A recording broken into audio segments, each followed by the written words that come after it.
My name is Terry Taplin. I'll be reading from a sequence of mine called the Arcane Eclogues, which are a mashup of Ovid's Metamorphoses and the Gospels. So this is Cups number 3, Calming of the Storm.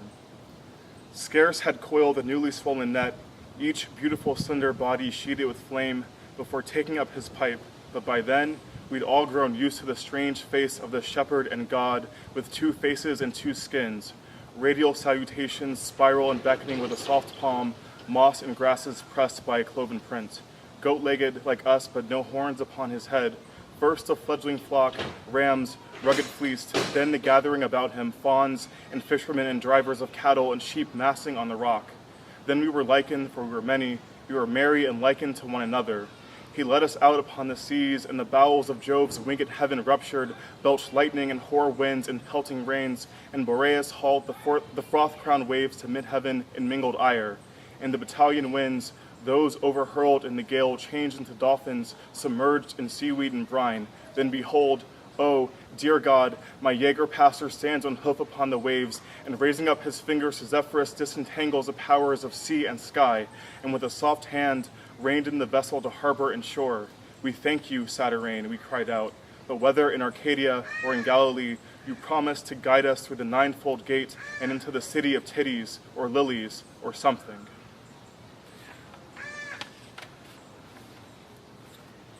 This is Wands, number 4, The Philosopher's Stone. Pulverized bloom, stem, and root to catalyze the rapture, and I went from the cathedral of Thanor into the stellar hail, lo, cascade meteoric, an argent balm purged the marrow from my blood and soul. Do not rouse me, Gabriel, raining winds into living flame breast, thunder proclaiming in brass, I have earned both undreaming and the dreaming sleep. Tiny golden swans with their onyx little hearts whisper that there could be less of us. They want to know who has entitled themselves to vitality, to sentience. They have just now been saying that we should all be peeled back, calcinated, dissolved, sublimed, then reconjugate and putrefacted, fermenting a sentience conjured anew, distilled and coagulated from scratch, scorch, and parch. But I do not hear so well the small beaks, the funny swan songs. What? I think they want matter and energy to draft consciousness again. An alchemist is always revising. Lapis philosophorum, prima materia, the vernal earth, vessel perfected, the feeling intellect, white lion in the red dragon in the white. I have peered into the burning scroll of your occluded names. I have tuned, you spheres, the one and primeval lyre.